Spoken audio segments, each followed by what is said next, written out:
Muy bien.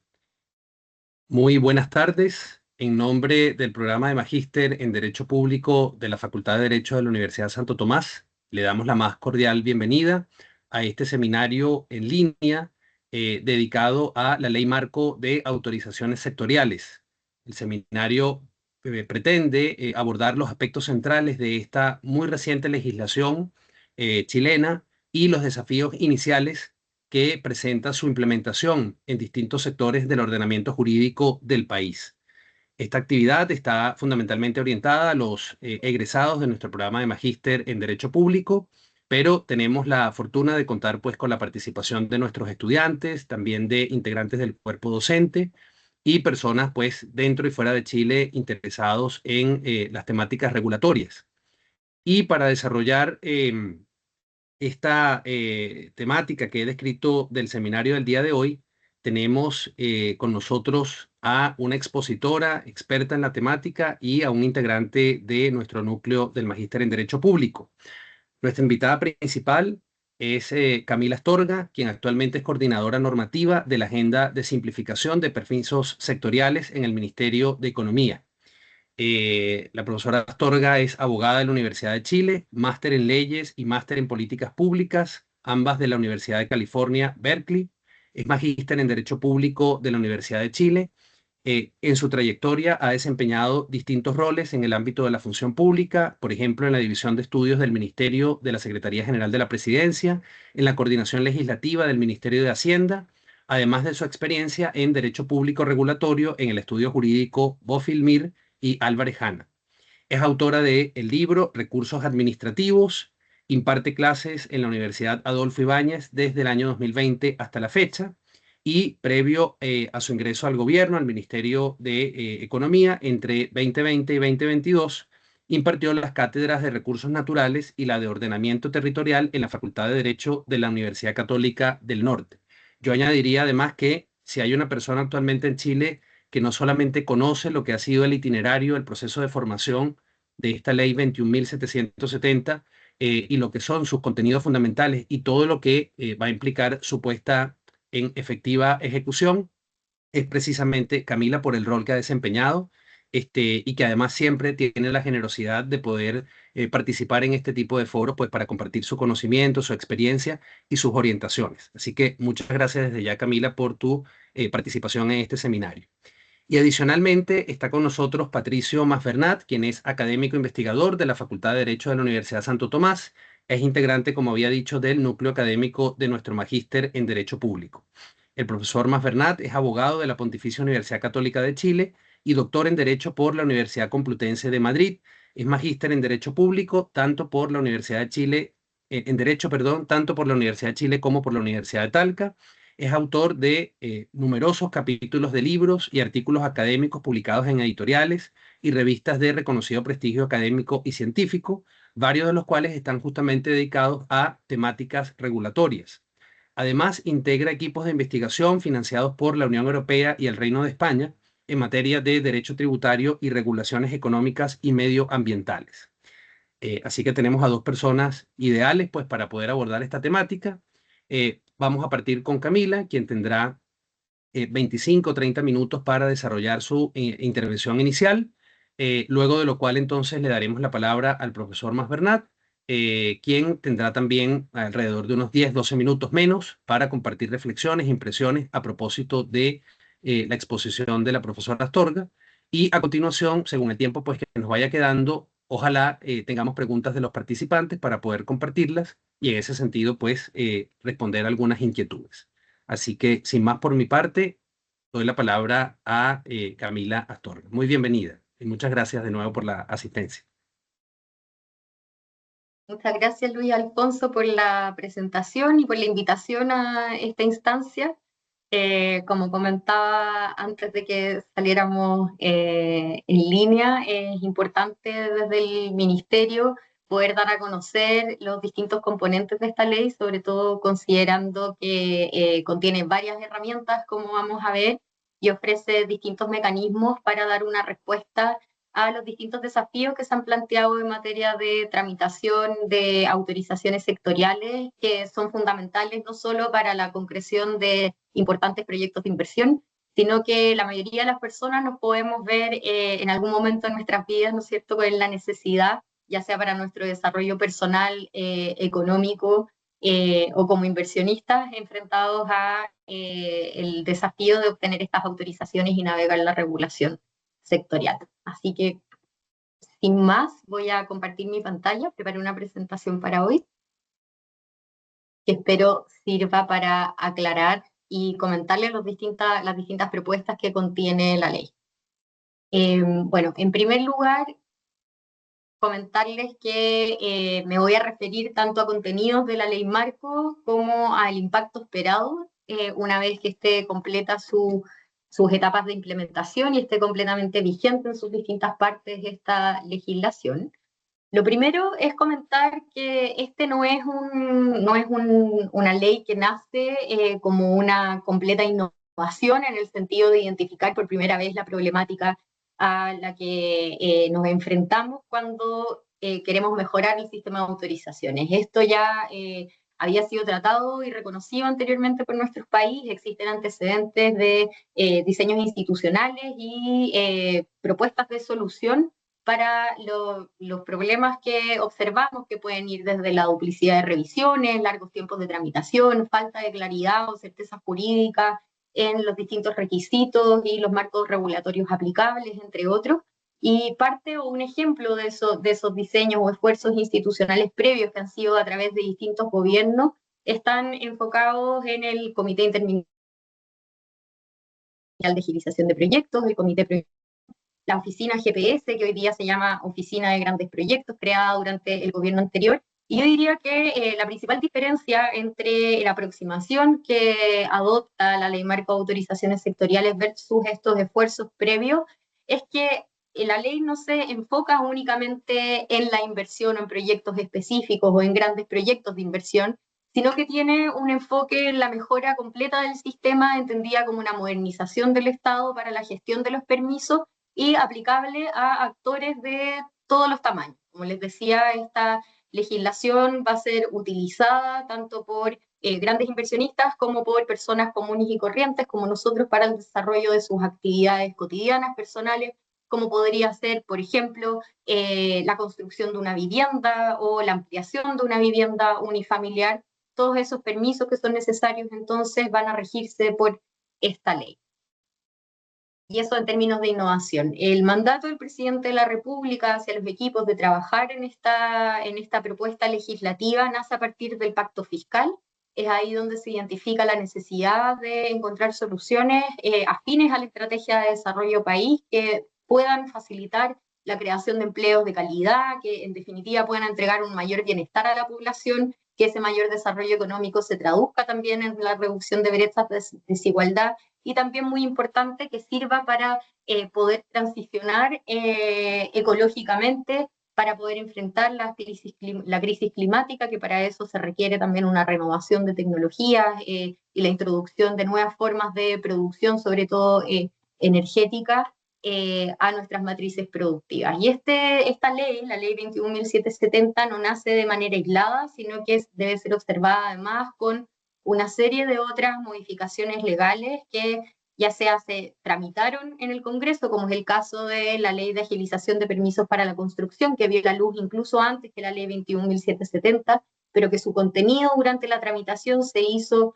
acorde y coherente con el sistema que crea la Ley Marco de Autorizaciones Sectoriales, y eso a su vez se enmarca en la tramitación de otros proyectos de ley que aún siguen en discusión en el Parlamento, como son la reforma al CIA, la reforma para las concesiones marítimas, también la institucionalidad y los mecanismos de protección al patrimonio cultural. Entonces, este es un esfuerzo colectivo que intenta abordar los distintos sectores que son tratados bajo esta forma de regulación que son las autorizaciones.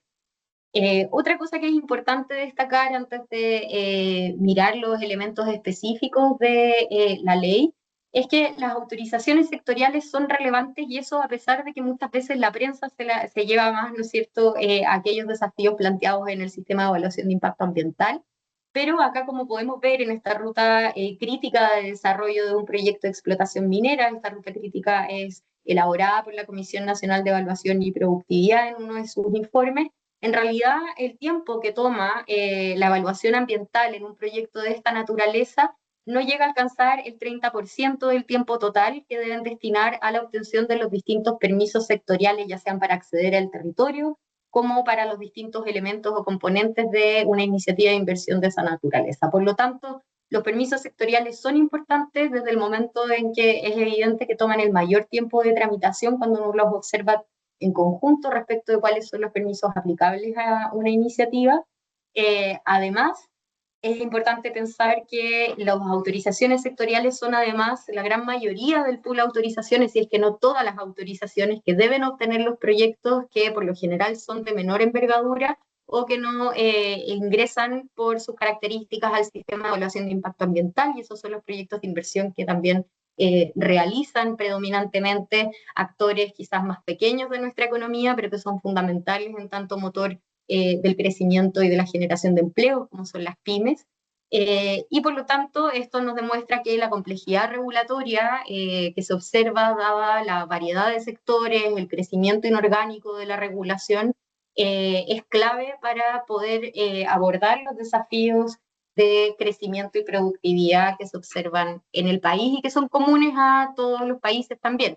Sin ir más lejos, podemos ver que esta misma semana la OCDE va a estar presentando el trabajo de años respecto, o sea, que dio lugar a los lineamientos y buenas prácticas respecto de licensing and permitting, que es la forma en que denominan, ¿no es cierto?, las autorizaciones o habilitaciones formales que se deben obtener por parte de los gobiernos para el desarrollo de la economía.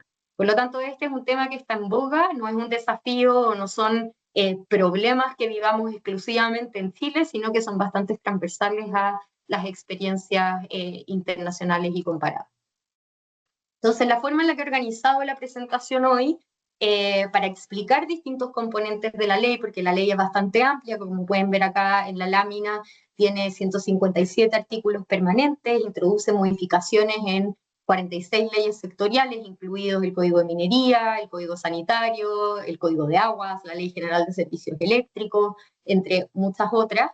Entonces, para poder dar a conocer como los elementos principales de esta legislación, es que me voy a enfocar como en tres niveles, ¿no? El primero va a ser a nivel de permiso a permiso, el segundo va a ser a nivel de proyecto o iniciativa de inversión, y ya en tercer lugar me voy a referir a ciertas medidas o herramientas que establece la ley 21.770 para la articulación de este sistema de permisos sectoriales que crea, para entregarle coherencia y orden a aquella normativa que hoy día conocemos de manera disgregada, ¿no? Entonces, lo primero es que a nivel de permiso, acá podemos ver en esta gráfica, ¿no es cierto?, cómo la parte que está en blanco demuestra el tiempo que debería tomar la tramitación de un procedimiento administrativo iniciado con la solicitud de una parte para la obtención de un permiso y que debiese finalizar en el tiempo que se ha estipulado o se ha previsto en la normativa para la resolución del asunto.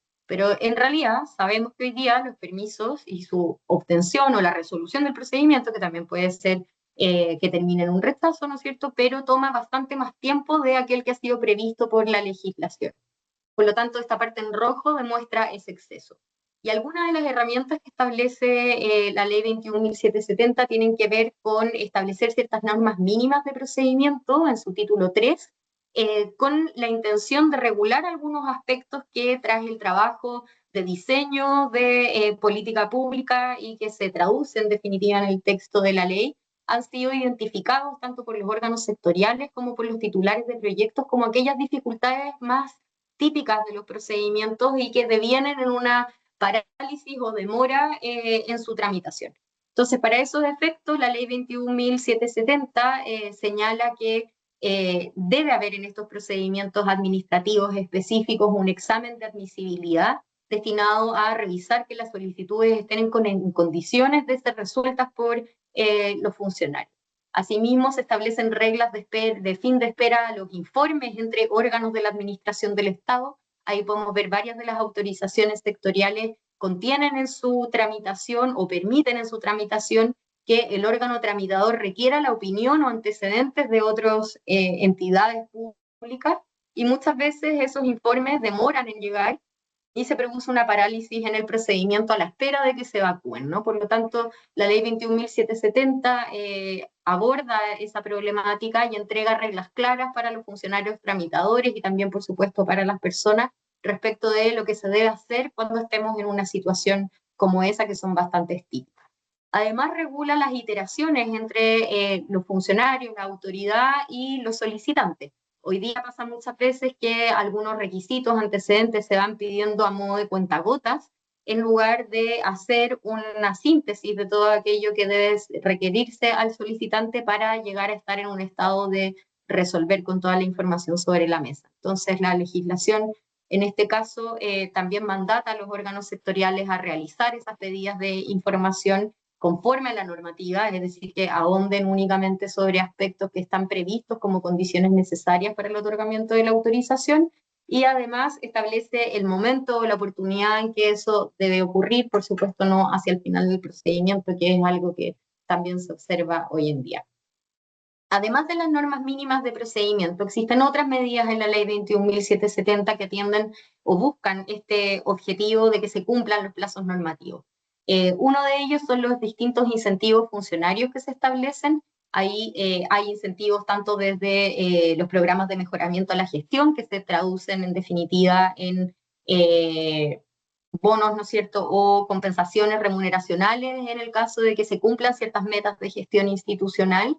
Y por otro lado, incentivos que también tienen que ver con dejar y delimitar claramente cuáles son las obligaciones que recaen sobre los funcionarios para la tramitación adecuada de estos procedimientos y que se traducen en deberes funcionarios y, en consecuencia, en caso de ser infringidos, podrían dar lugar a responsabilidad disciplinaria. Además de eso, se establece como regla del procedimiento también el silencio administrativo, que si bien fue recogido ya en el año 2003 con un carácter general en la Ley de Bases de Procedimiento Administrativo, su aplicación ha sido bastante acotada, explicada por diversas razones, tanto por las interpretaciones jurisprudenciales como por la liviana o escasa regulación del silencio como para darle una aplicación práctica. Y esta ley lo que viene entonces a enmendar es, en primer lugar, dejar clara la intención de aplicación de esta herramienta procesal y además ciertos elementos para su aplicación constructiva, ¿no? Que quede claro qué es lo que se debe entender aprobado en caso que proceda un silencio positivo o qué es lo que debe contener el certificado en el caso de los silencios negativos. Y además, con reglas supletorias, ¿no es cierto?, define cuáles son los plazos máximos que deben aplicarse según el tipo de autorización, ahí donde las leyes sectoriales no han definido ningún plazo específico, y se reducen tiempos de tramitación donde los plazos eran demasiado amplios. Entonces, la intención de toda esta herramienta, y de nuevo ahí como repetir que la ley no contiene una sola bala de plata que resuelva, ¿no es cierto?, los desafíos en materia de autorizaciones, sino que junto con la creación de este sistema entrega un pool de mecanismos que conducen a ese resultado. Entonces, la combinación de todos estos elementos se pretende nos lleven a este resultado de que se satisfagan los tiempos normativos establecidos para la tramitación de permisos. Otra cuestión es que es interesante destacar que establece la ley a nivel de permiso es, por ejemplo, la estabilidad regulatoria dentro del procedimiento. Se establece de manera expresa entonces que una vez iniciado un procedimiento administrativo con la solicitud de un permiso, se entiende aplicable para la resolución del asunto la normativa vigente al momento del inicio de ese procedimiento.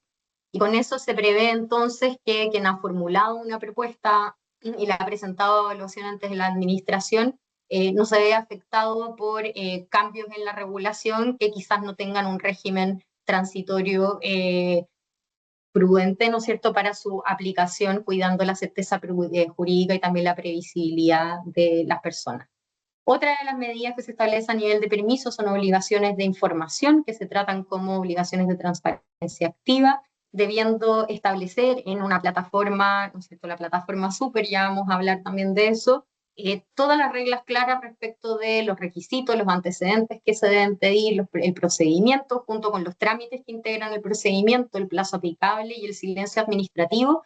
Y eso todo tiene que estar publicado en la plataforma previamente a que las personas ingresen sus solicitudes, y esto también va a estar establecido de manera centralizada, lo cual permite dar reglas claras a los interesados, hacer previsible también las actividades ahí donde se requiere algún pronunciamiento de autoridad y dar también certeza jurídica.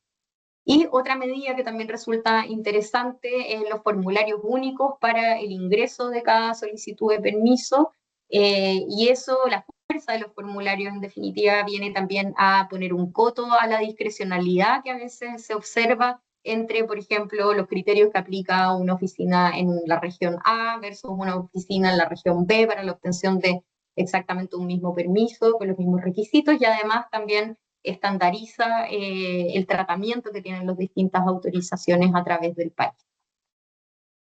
Entonces, eso a nivel de permiso, y ahora vamos a revisar qué medidas existen a nivel ya de iniciativa de inversión para contribuir también a este objetivo de tramitar más rápidamente y obtener mayores certezas, previsibilidad en la obtención de autorizaciones. Acá podemos ver la ruta crítica de un proyecto de generación de energía, de un parque eólico específicamente, y cada una de estas cajitas, ¿no es cierto?, muestra uno de los permisos que se deben obtener. No los muestra a todos, muestra aquellos que son indispensables y que se van necesariamente hoy tramitando de manera secuencial. Yo tengo que pasar por todas estas etapas para llegar al momento final de ejecución e interconexión al sistema eléctrico.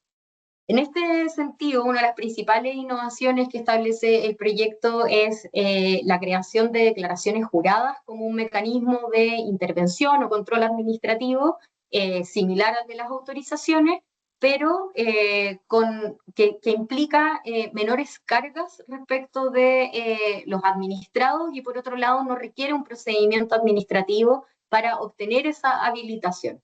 Explico de inmediato a qué me refiero. En esta imagen podemos ver en el lado izquierdo cómo entenderíamos hoy una autorización, ¿no? La ley sectorial exige una autorización en todos los casos sin distinguir, la mayoría de las veces, las distintas hipótesis en las que se podría aplicar ese mismo permiso y también los diferentes riesgos asociados a ese permiso. Un ejemplo fácil quizás de entender y retratar esto tiene que ver con los permisos de construcción, bajo el entendido que a una vivienda unifamiliar de un piso destinada para 5 personas le aplicaría, por ejemplo, el mismo permiso de obras que al Costanera Center, cuando en realidad se trata de infraestructura completamente distinta que, por supuesto, conlleva riesgos distintos respecto de los objetos de protección de la legislación urbanística y de construcciones, ¿no? Entonces, ¿qué es lo que hacen las declaraciones juradas? Estas son reconocidas por ley en múltiples sectores respecto de distintas autorizaciones, son reconocidas de manera expresa y requieren colaboración reglamentaria, y lo que hace el reglamento en esos casos es definir aquellos supuestos de hecho en que consideraremos que estamos en hipótesis de alto riesgo, como el caso del Costanera Center, y seguirá aplicando la autorización tal cual como la conocemos hasta hoy, y luego otras hipótesis de bajo riesgo donde aplicarán las técnicas habilitantes alternativas, que son las declaraciones juradas y los avisos, caracterizadas, por ejemplo, como la casa de vivienda unifamiliar que les comentaba. De este modo, las declaraciones juradas van a permitir que la persona interesada presente, declare y asuma la responsabilidad por el cumplimiento de la normativa. Esas habilitaciones pasan, por supuesto, a fiscalización también del sector, pero se traslada a la lógica de la revisión o el control ex ante, es decir, previo al pronunciamiento de la administración, a una lógica de control ex post, donde a través de la fiscalización se hace una contención de aquellos riesgos, considerando que en verdad no son particularmente vulneratorios o potencialmente vulneratorios de esos objetos de protección. Entonces, también a nivel de tramitación de proyectos, de una iniciativa de inversión completa, la ley 21.770 establece la tramitación paralela de los permisos como una regla general. Ahí, a propósito del principio de simplificación establecido en el artículo 6º, se establece un mandato a los órganos sectoriales señalando que no podrán rechazar el inicio de un procedimiento por no haberse obtenido previamente otra autorización, si es que aquello no está dispuesto de manera expresa en la legislación. Esto lo que permite, en definitiva, es que desarrolladores de proyectos, atendido el ciclo de vida de los mismos, puedan organizar la gestión de la solicitud y obtención de sus permisos de modo más flexible, permitiendo iniciar procedimientos en paralelo y sin alterar con ello los requisitos finales que aplican a un permiso, ¿no? Si es que algún permiso es requisito para otro, aquello podrá ser corroborado hasta el fin del procedimiento, permitiéndole avanzar en la evaluación con todo el resto de los antecedentes.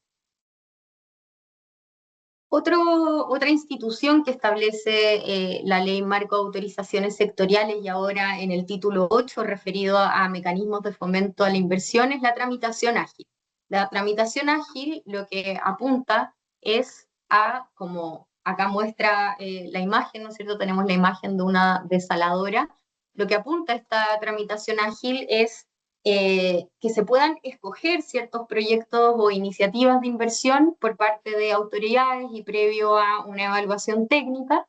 Estos proyectos pueden postular a este beneficio y en caso de ser calificados como estratégicos, podrán acceder a los siguientes beneficios: a la reducción a la mitad de los plazos aplicables para la obtención de sus permisos sectoriales, y en segundo lugar al acompañamiento que hace la institucionalidad que crea la ley, que es la Oficina de Autorizaciones Sectoriales e Inversión, en la gestión y comunicación con los distintos órganos para poder identificar aquellas trabas o nudos, ¿no es cierto?, que impiden la tramitación rápida y dentro de estos plazos reducidos a la mitad en determinados casos. Este es un rol que ya cumple la Oficina de Grandes Proyectos ubicada en el Ministerio de Economía hoy en día, y lo hace únicamente respecto de grandes proyectos de inversión. La gracia de esta institución es que permite, en base a otros objetivos, como por ejemplo la transferencia tecnológica o la contribución a ciertos objetivos ambientales, el desarrollo económico regional,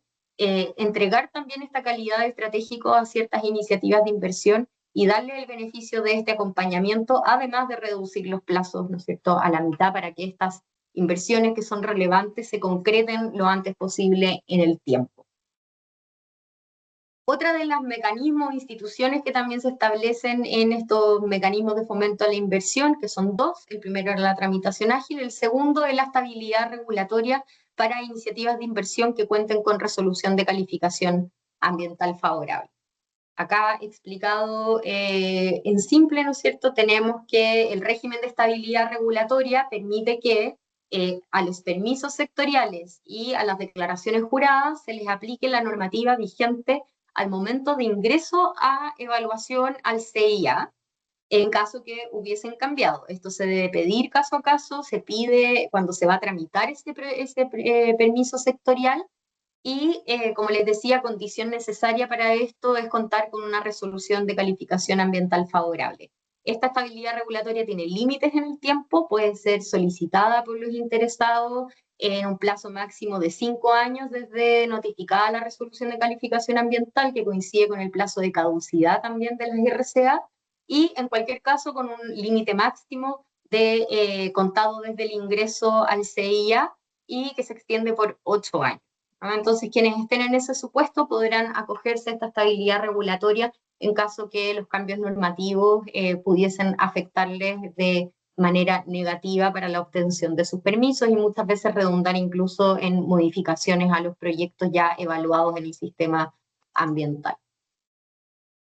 Otra de las herramientas que se establecen también a nivel de proyecto es el reconocimiento de fórmulas de colaboración público-privada para la tramitación de los permisos sectoriales, y estos son los denominados colaboradores de la administración, que se regulan en el título 4 de la ley, y ahí se establecen dos figuras: los colaboradores, que pueden ser contratados utilizando la ley de compras públicas para realizar ciertas acciones de apoyo, son contratados directamente por los órganos sectoriales, y por otro lado también se permite el establecimiento de registros de profesionales que pueden ser contratados por los particulares con el objetivo de obtener ciertas consecuencias favorables en la tramitación de sus permisos. Acá el caso más típico y que ya es conocido de sobra es el caso de los revisores independientes, en materia de urbanismo y construcciones. Sabemos que contar con un informe, un revisor independiente, hace más ágil el procedimiento ante las direcciones de obras.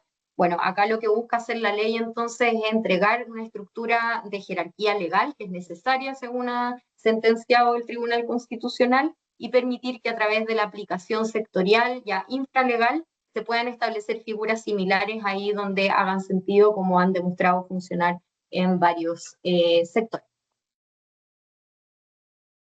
Y luego, entonces ya a nivel institucional, la primera de estas medidas es la creación de la plataforma Super como ventanilla única. La plataforma Super existe hoy en día, fue implementada de hecho durante el gobierno anterior, pero funciona como un visor donde depende de la información que quieran enviar aquellos organismos públicos que suscriben convenios para sumarse a la plataforma Super. Con la creación entonces de la plataforma a través de la ley y reconociendo su carácter obligatorio, además como única fuente de información oficial y válida respecto de los solicitantes y respecto de lo que ocurre en el procedimiento, Super entonces cobra fuerza y no solo desde la perspectiva de entregar mayor transparencia y claridad a quienes tienen que hacer seguimiento a sus solicitudes, no sé si les habrá pasado a quienes nos escuchan o acá a los presentes, que muchas veces presentan una solicitud y después como que uno le pierde la pista, conocer en qué está, quién lo tiene, cuánto falta para que se resuelva, es una incógnita muchas veces. La ventanilla única entonces da esa claridad y por otro lado también provee, por primera vez diría yo, información y datos de calidad respecto de la gestión del Estado sobre los distintos permisos sectoriales. Entonces, con la ventanilla única se reemplazan todas esas múltiples plataformas que veíamos abajo y a través de la interoperabilidad, entonces las personas tendrán que enfrentarse o interactuar con las plataformas Super y con la plataforma del CEIA en caso que tengan que ingresar a esa evaluación. Como les comentaba, esto implica beneficios para los titulares. Lo principal acá, diría yo, es el ejercicio de ciertas garantías procesales reforzadas. Particularmente vuelvo a destacar el caso de los certificados de silencio administrativo. Hoy en día la ley de procedimiento administrativo establece una especie de proceso un poco adversarial, donde uno tiene que ir a pedirle al mismo organismo que está atrasado, que me certifique que está atrasado, lo cual lo hace algo complejo. Acá, ¿no es cierto?, a través de un aplicativo con un cómputo de plazos claro, me va a dar, una vez que se venza el plazo, va a estar habilitada entonces la función para emitir automáticamente siempre a solicitud de parte el silencio positivo o negativo. Y por otro lado, como les decía, sirve también a nivel de servicios públicos y a nivel estatal. Esto también nos va a proveer información que va a ser traducida en ciertos reportes públicos de desempeño que van a ser además gestionados, creados por la nueva institucionalidad que crea la ley y que en definitiva van a servir como mecanismos soft, uno podría decir, para llevar todas las disposiciones de la ley a una efectiva aplicación.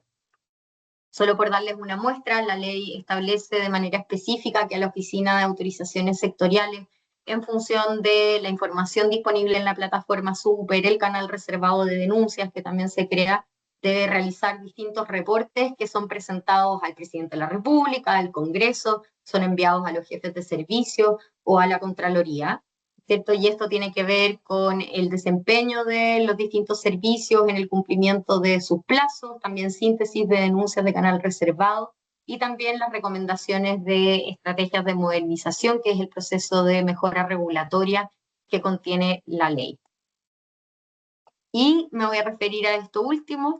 Hoy día, en términos de modernización continua de los sistemas de permiso, estamos acostumbrados a lo que se muestra acá arriba en rojo, ¿no? Que es la norma se crea, se fija y luego se olvida. Es raro encontrar, ¿no es cierto?, procesos donde se vuelva a revisar la pertinencia, la efectividad, los resultados de política pública buscados por una norma dictada en primer lugar. Y acá lo que hace la ley entonces es establecer mecanismos permanentes para una mejora continua del sistema, donde cada órgano sectorial va a estar obligado a revisar materias de su competencia, materias de su regulación y también de la gestión de permisos cada 3 años, haciendo un diagnóstico de aquello y junto con la Oficina de Autorizaciones Sectoriales, que es la institucionalidad que se crea, hacer propuestas tanto de modificación normativa como de fortalecimiento o gestión institucional para ir madurando este sistema. Además, ¿no es cierto?, este proceso continuo va a servir para seguir profundizando aquellas medidas que establece la ley a través de adaptaciones específicas en las normas sectoriales. Si bien la ley 21.770 modifica 46 leyes y eso demuestra el esfuerzo de trasladar directamente estas herramientas a la legislación sectorial, por supuesto que queda harto que hacer, ¿no es cierto? La regulación en general sigue proliferando y está siempre en movimiento ese proceso normativo, por lo tanto, este mecanismo de modernización nos va a servir también para ir profundizando los distintos elementos que establece la ley marco. Entonces, solo para ya ir resumiendo, ¿cómo se logra este objetivo buscado, este objetivo, problema de política pública, que es reducir los tiempos sin bajar además los estándares de evaluación? Eso es importante también destacar, tanto en las declaraciones juradas como en otros mecanismos, como la tramitación ágil, los estándares regulatorios que en Chile nos hacen sentir particularmente orgullosos y nos dan confianza, no solo como personas, sino que también señalizan hacia los mercados internacionales, por ejemplo, la calidad de nuestros productos, la calidad de nuestros servicios. Esos estándares regulatorios se mantienen en cualquiera de esas vertientes, ¿no? Ya sea que estemos aplicando una declaración jurada o una autorización, por ejemplo. No es que los estándares disminuyan en un caso respecto a lo otro, sino que lo que se modifica es el mecanismo de intervención administrativa utilizado para el control de esas actividades que se consideran de riesgo para algún tipo de bien público. Entonces, como les decía, esto se logra a través de variados mecanismos, hice una pincelada rápida por varios de ellos, pero en definitiva se mejoran y digitalizan los procesos y se aumenta la transparencia, la información se centraliza y se entrega además en tiempo real, se generaliza respecto de los permisos y simplifica desde la perspectiva de los interesados el uso de los silencios administrativos, se establecen estas declaraciones juradas que, ojo, no solamente tienen el efecto de facilitar a quien quiera hacer una actividad de bajo riesgo el conseguir esa habilitación, sino que además descongestiona los servicios permitiéndoles concentrarse en la evaluación de aquellas cuestiones que tienen un riesgo considerable involucrado. A través de la tramitación paralela se evitan secuencialidades innecesarias entre autorizaciones y procedimientos, se establecen estos incentivos funcionarios para la adopción de decisiones oportunas y aceptadas, se definen también los plazos y se acortan, eso sumado a la tramitación ágil, y acá también algo relevante y que se cree fundamental para el éxito de la ley es que se crea nueva institucionalidad y también una plataforma digital, que eso es una innovación respecto de reformas procesales que podemos conocer con anterioridad o que están vigentes desde antes, ¿no es cierto?, en nuestro ordenamiento, donde no había una institución encargada de velar por la eficacia de la nueva legislación y su efectiva aplicación. Muy en términos breves, ¿qué significa esto para la inversión? Por un lado, se estima que la reducción de los tiempos de evaluación va a ser entre un 30% para grandes proyectos y un 70% para proyectos medianos y pequeños. Esto de acuerdo a la Comisión Marfan, ¿no es cierto?, que entregó su opinión en noviembre del 2023, puede implicar hasta un aumento del 2,4% del PIB en 10 años, esto por adelantar la rentabilidad de esas iniciativas de inversión, y además significa una tremenda oportunidad para la formalización de las pymes, que como les comentaba son fundamentales en nuestra economía, representan el 98% del total de las empresas y el 65% del empleo formal, y muchas veces se quedan atrapadas en el camino hacia la formalización, producto de lo dificultoso y poco claro que resulta obtener algunas autorizaciones necesarias para ello. Hay un informe del Ministerio de Economía que fue elaborado antes del ingreso del proyecto de ley al Congreso y que estima el impacto en la reducción de tiempo respecto de estos 7 tipos de proyectos de inversión distintos. Como pueden ver, hay proyectos gigantescos como líneas de transmisión, ¿no es cierto?, explotación minera. Hay otros proyectos que son públicos, como lo sería un hospital o un proyecto habitacional, y hay proyectos también representativos de las actividades de las pymes, que como pueden ver acá al final, como todas las autorizaciones que deben obtener son autorizaciones sectoriales sin pasar por el CIA, la reducción del tiempo es bastante más significativa. Entonces, con eso algunas reflexiones al cierre. Importante entender la ley 21.770 no como un esfuerzo legislativo acotado o puntual en el tiempo que se agota una vez está aprobado e implementado. Como les comentaba, esto ofrece una caja de herramientas que aplica a la totalidad del sistema y es el puntapié inicial de una política estatal que busca una modernización continua de la regulación, una revisión a sí misma, incluso la misma ley marco tiene normas que la obligan a evaluarse a sí misma, ¿no? Y decir cómo ha resultado respecto de estos objetivos de política pública proyectados. Y además, como les decía, en la existencia de esta plataforma y de la institucionalidad son claves para asegurar una implementación adecuada. Así que eso por mi lado, espero no haberme pasado demasiado en el tiempo. Pero eso, creo que al menos mi objetivo era mostrarles algunos de los principales componentes, que son varios, pero dar algunas claridades sobre lo que ofrece la ley 21.770. Estupendo. Muchísimas gracias, Camila, por tu intervención. Yo creo que, como bien dices, ofrece una muestra bastante general, pero al mismo tiempo detallada de los principales aportes y cómo esos aportes se van a ir materializando progresivamente, ¿no? Además, con énfasis en varios aspectos que yo creo que, por lo que he podido investigar, según decía Patricio, son diferenciadores del caso chileno de otros casos de la región de mejora regulatoria. Todo lo que señalaba respecto de los incentivos, de lo que es la evaluación y autoevaluación en el proceso de ejecución de todas estas mejoras. Creo que hay una preocupación muy clara respecto de la eficacia de todo este esfuerzo. Y eso ya de por sí es algo muy valioso de que esté presente pues desde el proyecto de ley y que no dependa, perdón, de la ley en este caso, y no que dependa de decisiones, digamos, más repartidas, ¿no? O descentralizadas. Así que, bueno, muchísimas gracias por esta intervención. Le cedo la palabra al profesor Patricio Masbernat para que entonces nos comparta algunas reflexiones y probablemente preguntas también, ¿no? Sobre la exposición de Camila. Adelante. Hola, ¿se escucha? Sí. Ok. Bien, felicitar al profesor Alfonso Herrera por la actividad. Excelente. Y a nuestra invitada Camila Astorga, estamos en buenas manos, eso es excelente. De parte del gobierno, esto es un tema súper interesante. Solo para destacar un tema como de geografía, el título primero, algo así como principios generales, ámbito de la ley, definiciones.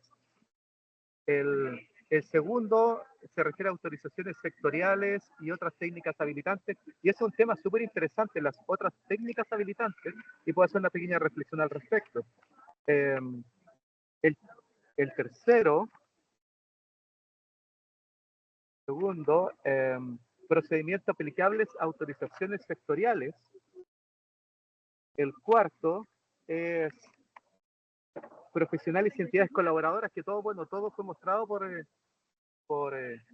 nuestra invitada. El quinto, institucionalidad encargada del sistema de regulación y evaluación sectorial.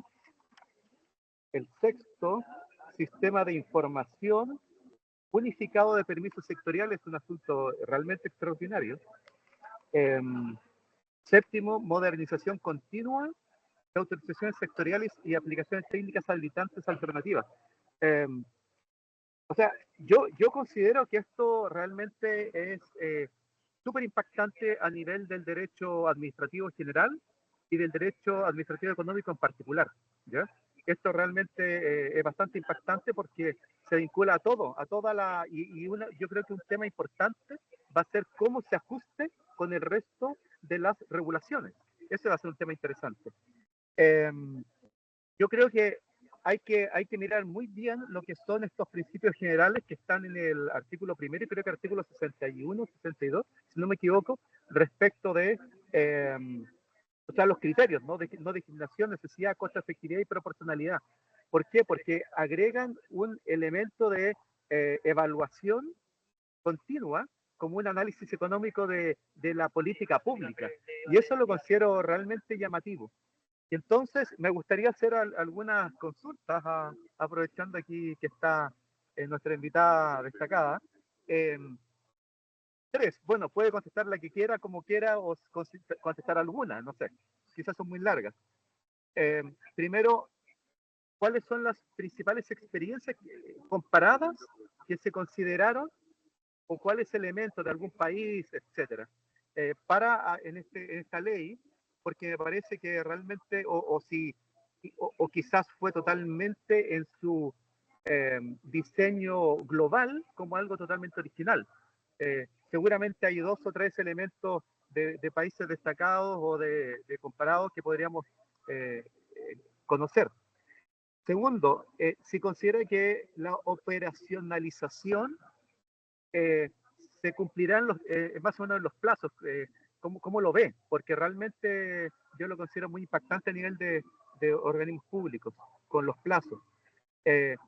Y si cree que hay algunas futuras reformas pendientes que quedaron pendientes, que podrían hacerse en relación con los objetivos deseados por la norma. Esas son las preguntas que me gustaría, digamos, las reflexiones que me gustaría, de mi parte. Muchas gracias. Muchas gracias, Patricio. Bueno, todas muy interesantes, ¿no? Si les parece, vamos a darle de nuevo la palabra entonces a Camila para que pueda plantear lo que consideres, Camila, como bien decía Patricio, respecto de estas inquietudes. Y luego, si de los participantes, a quienes agradecemos pues su conexión a esta hora, hay alguna pregunta o inquietud que quieran hacer de manera verbal o por escrito, con mucho gusto entonces la atendemos y ya con eso iríamos dando cierre a la actividad. Adelante, Camila. Muchas gracias, Luis Alfonso y Patricio, por las preguntas. Sí, experiencias comparadas se tuvieron a la vista, muchas, y dependiendo de la materia, ¿no? Como les decía, esta no es un desafío exclusivo de Chile, esto es algo que jurisdicciones comparadas han venido tratando hace rato, hay otras que están recién empezando. Y bueno, lo primordial que tuvimos a la vista, ya más en términos generales y como una batería de recomendaciones, son precisamente los ejercicios que ha hecho la OCDE, que como les decía, esta semana van a terminar en una consolidación de buenas prácticas y lineamientos. Eso lo viene trabajando ya hace varios años y ha propuesto distintos elementos, ¿no? Lo de la mejora regulatoria también es particularmente destacado por la OCDE y planteado desde la experiencia de otros países, así como también la tramitación más simple, la transparencia, la claridad en las normas, el diseño de política pública también, como el no solo ver la regulación desde la perspectiva del derecho, que a veces nos ocurre un poco en las facultades, y entenderlo también en su dimensión más funcional, ¿no? El derecho sirve, en el caso de la regulación económica, para ir moldeando ciertos comportamientos, buscando la protección de ciertos bienes públicos, y por lo tanto la regulación que se crea debe servir para esos fines. Y eso es algo que no es evidente, ¿no? Muchas veces a uno le gustaría como tener la convicción de que esos resultados esperados se van a dar, pero en definitiva hay que dejar que la evidencia hable por sí misma, y por lo tanto incorporar esa evidencia en los procesos regulatorios es algo clave. En materia de simplificación, por ejemplo, y de aplicación de silencios positivos, negativos, y también de la creación de declaraciones juradas, fue clave el caso español, el caso ya más general también de la Unión Europea, que establece regulaciones de esta naturaleza para bienes y servicios. En materia de ventanillas únicas también se vieron distintas experiencias. Hay distintos diseños también, ¿no es cierto? Por lo tanto, uno va adoptando para el país aquello que también es más viable y factible de lograr de manera exitosa, ¿no? Distinto partir de cero, por ejemplo, en países que están en cero digitalización versus países que tienen algo avanzado en algunas instituciones, y por lo tanto la solución de interoperabilidad parece ser la más adecuada.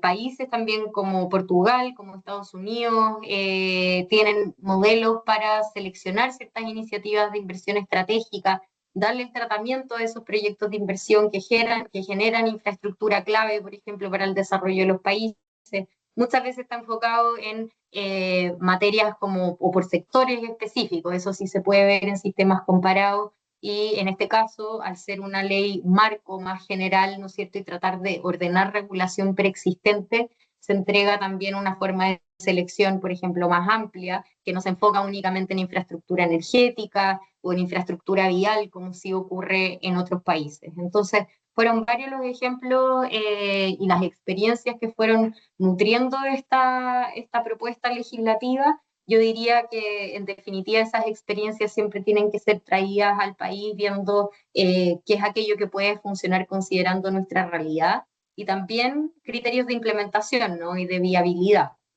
costos, qué tanta modificación, incluso cultural, a veces no pasa por la norma. El éxito de esta reforma también pasa y va a ser clave la participación de todos los funcionarios de los distintos servicios, ¿no? Entonces, desde ahí se trajeron distintas experiencias y se fue construyendo la propuesta con sus distintos componentes. Ahora, respecto de la implementación y los plazos exigentes, yo creo, o sea, efectivamente hay que reconocer que los plazos que establecen las normas transitorias son bastante exigentes, si uno lo compara con otras leyes, ¿no?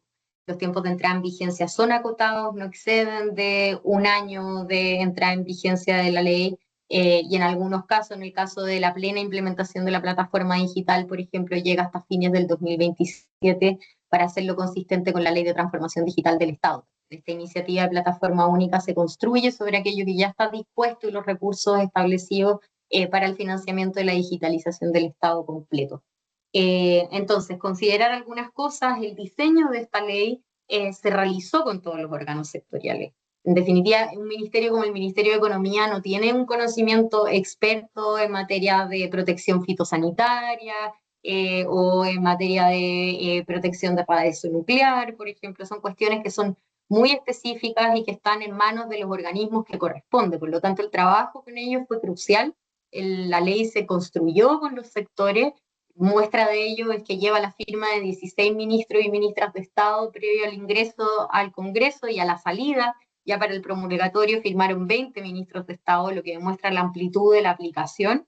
Y por lo tanto, harto de ese trabajo técnico de detalle ha sido avanzado desde el año 2022 en adelante, ¿no? Por lo tanto, aparte de esa implementación, se construye sobre eso, no parte desde cero. Y por otro lado, también considerar que la ley tiene elementos para rendir las cuentas sobre la implementación. Sin ir más lejos, el transitorio 25º, si no me equivoco, establece una rendición de cuentas ante el Congreso Nacional informando el estado de dictación de los decretos con fuerza de ley, de los reglamentos para la aplicación de las declaraciones juradas, del cumplimiento de las distintas obligaciones por parte de los órganos sectoriales para ir integrándose. Entonces eso también establece de manera precisa una forma de control público-político, pero que va a servir en el fondo para empujar a que la ley se implemente en tiempo y forma. Y respecto de reformas pendientes, yo diría que esto ya no tiene que ver exclusivamente con los permisos, pero ya está hace más de 100 años una reforma pendiente en términos de contencioso administrativo. Yo diría que en materia de impugnación y reclamación de decisiones administrativas, sean autorizaciones denegadas, otorgadas u otro tipo de decisión de la administración del Estado, hoy día no contamos con mecanismos claros de impugnación que nos permitan salir de esos escenarios que a veces vemos que son un entramado de litigios que se impugnan y se enredan y se suspenden y vuelven y en el fondo alargan por mucho tiempo el obtener esa certeza jurídica que es tan clave para la actividad humana, no solamente los inversionistas, como les decía, sino que para todas las personas. Es importante poder anticiparnos en el tiempo y para decidir adecuadamente dónde se ponen los esfuerzos, y una reforma en términos de contencioso administrativo yo creo que urge ya hace un siglo en nuestro país.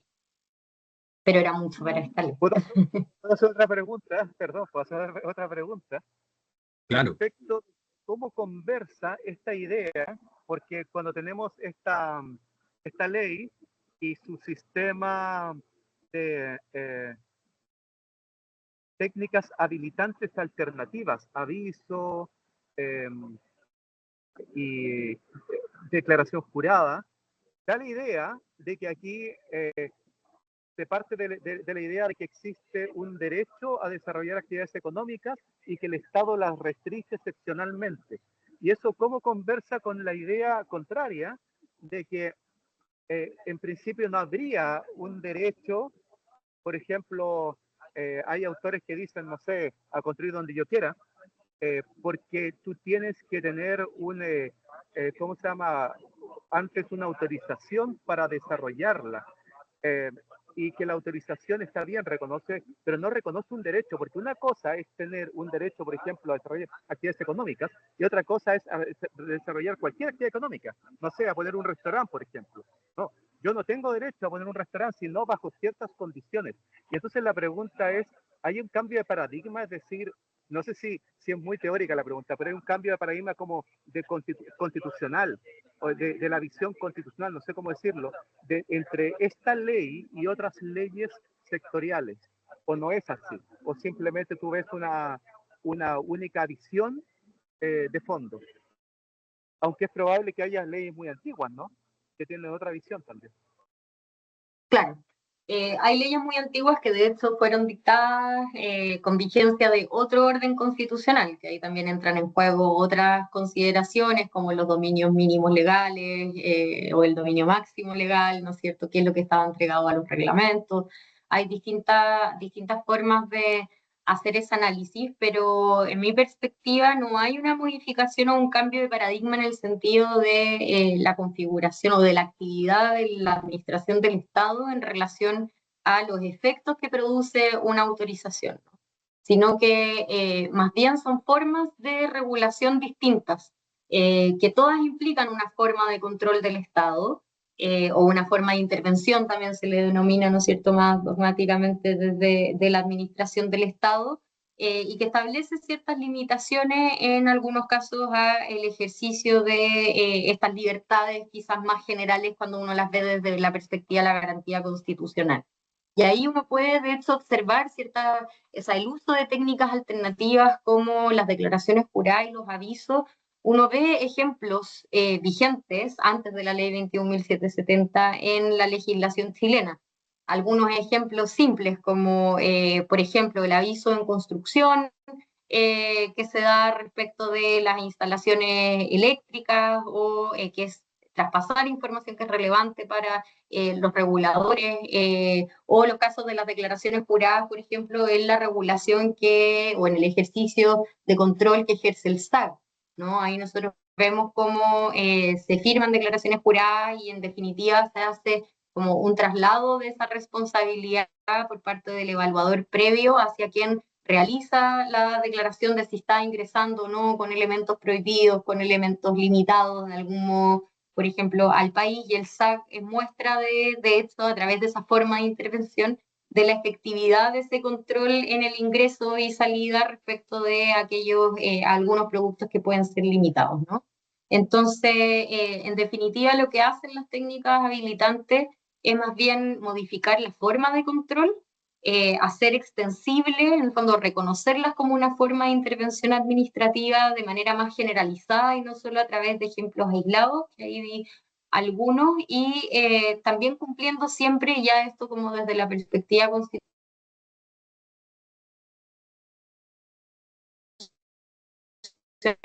legal que establece respecto de estoy, creo que estoy con la conexión un poco intermitente, ¿no? Pero ya volvió, ya se Ah, corrigió. ya, perfecto. Sí. En definitiva, lo que hacen las técnicas alternativas, entonces, al entender que son una forma de intervención, una forma de limitación, ¿no es cierto?, es satisfacer esa también reserva legal que dispone la Constitución, y es por eso que se reconoce de manera expresa y precisa en los cuerpos legales correspondientes, en el Código de Agua, en el Código de Minería, y no se reconoce únicamente como una forma general donde luego el regulador podrá establecer declaraciones juradas a su antojo mediante la dictación de normas infralegales. Esa es como la perspectiva detrás de la propuesta. Claro. Y ahí, digamos, hay una evidencia clara de por qué es una legislación orientada hacia la mejora regulatoria, como lo has venido exponiendo, más que, digamos, a la opción de regular, de eliminar regulaciones, de reducir mediante derogatorias regulaciones u organismos, sino es evaluar lo que se tiene, optimizar lo que se tiene. Y claro, yo supongo que en estos sistemas de evaluación, esa información también sobre la pertinencia de lo que se tiene o necesidad de reformas irá saliendo, pero de partida es optimizar lo que está vigente en el marco jurídico del país. Veo que Iris Exactamente. tiene una consulta o una pregunta. Adelante, Iris. Gracias por asistir. Hola, buenas tardes. Primero que nada, felicitaciones, Camila. Muy clara tu exposición, un buen resumen de la ley. Mira, quería comentar sobre las declaraciones juradas, como que quedó como un resabio a lo que había antiguamente en el CIA, que era el seguro, ¿cierto?, para las actividades y que se ocupó una sola vez la norma y después se sacó de la ley, ¿cierto?, que se ocupó para la planta de gas de Peñalolén. Entonces, en este caso, las declaraciones juradas van asociadas a algún tipo de seguro que pueda cubrir el riesgo en caso de que haya algún problema con las implicancias ambientales, o sencillamente se asume la declaración y después se va por la vía sancionatoria. Muy buena pregunta. No, no se contemplan formas generales de establecer alguna o de proveer de alguna garantía para presentar una declaración jurada. Y yo diría que eso tiene también un correlato con las hipótesis en las que se supone está reservada como diseño las declaraciones juradas. Las declaraciones juradas, como indica la legislación que tiene distintas normas programáticas, está reservada únicamente para aquellos casos de bajo riesgo y donde los objetos de protección, que pueden ser ambientales, la salud pública, la vida, ¿no es cierto?, queden suficientemente resguardados a través de ese mecanismo. Entonces, no estamos, al menos teóricamente, hablando de situaciones donde pudiese generar un daño ambiental significativo a ser reparado, ¿no? La idea es que las declaraciones juradas no apliquen en esos casos. Y se establecen otras formas de control. En primer lugar, las declaraciones juradas son impugnables, por ejemplo, entonces tienen un nivel de control por parte de terceros y también obviamente con las medidas de publicidad pertinentes para que se den a conocer. Aquellas que vienen a reemplazar algunas autorizaciones, digamos, en su formato normal, también tienen obligaciones de publicidad o de información a terceros previa. Pongamos el mismo ejemplo de algún permiso de obras, ¿no es cierto? La ley tiene, o en materia de aguas, existe en la legislación una obligación de publicar en el diario oficial lo que se presenta en diarios de circulación nacional, etcétera, y provincial, para dar avisos a terceros posiblemente afectados, y esas obligaciones de publicidad también se mantienen y deben acompañarse de los referidos comprobantes, por ejemplo, al momento de presentar la declaración jurada. Procede la fiscalización, y eso hay un mandato directo que pasen inmediatamente a la fiscalización, y por otro lado se establecen también fórmulas para la revocación incluso de esa habilitación obtenida a través de una declaración jurada en caso que se constate cualquier infracción a las normativas aplicables. Entonces, y perdón, y se me olvida otro, que también es importante. Se crea un delito especial en el caso que las declaraciones juradas sean presentadas con fines elusivos o presentando información falsa o omitiendo información esencial, y ese delito se incorpora además en la ley de delitos económicos. Entonces ahí también lo que vemos como efecto es que al ser parte de la legislación de responsabilidad penal de la empresa, existen obligaciones asociadas a la generación de programas o modelos de prevención de delito o de compliance por parte de entidades medianas y más grandes que uno podría pensar están quizás en condiciones o en una posición de realizar actividades que pudiesen tener incluso más impactos que las de una persona común y corriente. Entonces, a través de distintos mecanismos se va viendo que se protejan, en definitiva, de manera suficiente esos objetos de protección, y también se establece de manera expresa al momento de evaluar la aplicación de la ley marco a los 3 años de su implementación, el ver si es que las declaraciones juradas han sido efectivamente suficientes para la protección de esos bienes, lo cual vamos a poder revisar a través de las sanciones, denuncias o los daños que se determinen en algunos casos donde pudiese haber procedido una declaración jurada o un aviso. Y esos son como algunos de los mecanismos de control. Bueno, excelente mecanismo, súper bueno. Hasta sanción penal, muchas gracias. De nada. No, muchas gracias a la profesora Iris Vargas, que también es integrante del cuerpo académico del Magíster en Derecho Público de la facultad, ¿no? Bien, no sé si hay alguna otra pregunta o comentario más. Creo que han estado muy interesantes tanto las preguntas del profesor Patricio como de la profesora Iris Vargas.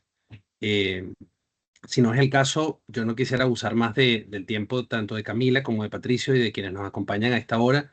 Creo que ha sido una exposición inicial la de Camila y luego las respuestas pues, que nos ha compartido a las preguntas formuladas, muy completa, muy interesante.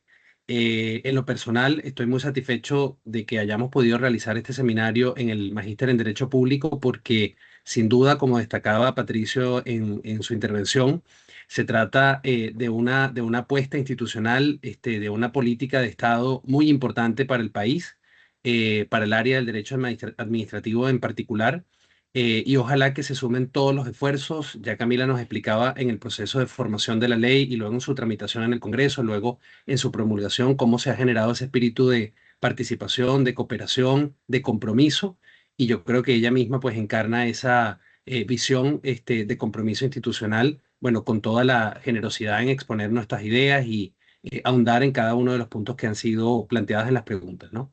Así que por mi parte, pues de nuevo agradecerle a la profesora Camila Estorga por su participación en este seminario del día de hoy. Ojalá sigamos en el país contando con tu protagonismo en todo lo que es el proceso ahora de aplicación progresiva de esta ley 21.770. Creo que eso va a ser fundamental. También al profesor Patricio Masbernat por su participación, por acompañarnos y compartir sus preguntas y reflexiones sobre esta legislación. Y bueno, por supuesto, a los integrantes del núcleo, el profesor Francisco Sanz, a la profesora Iris Varga, parte del cuerpo académico, a la profesora Carmen Gloria Droguet, del núcleo del Magíster, a los estudiantes, egresados e investigadores de la facultad y público, pues, que se ha sumado durante el desarrollo del seminario. Así que, pues, invitarles a una próxima oportunidad. Estaremos divulgando información sobre futuros seminarios respecto de otras temáticas con este mismo formato. Y pues nada, desearles que tengan una muy buenas noches y nos vemos muy pronto. Gracias nuevamente a todas y a todos. Muchas gracias por la invitación, Luis Alfonso, y saludos a todos ahí. Gracias, Patricio, Iris, por los comentarios. Que estén muy bien. Muchas gracias. Muchas gracias. Buenas noches. Muy bien, muchas gracias.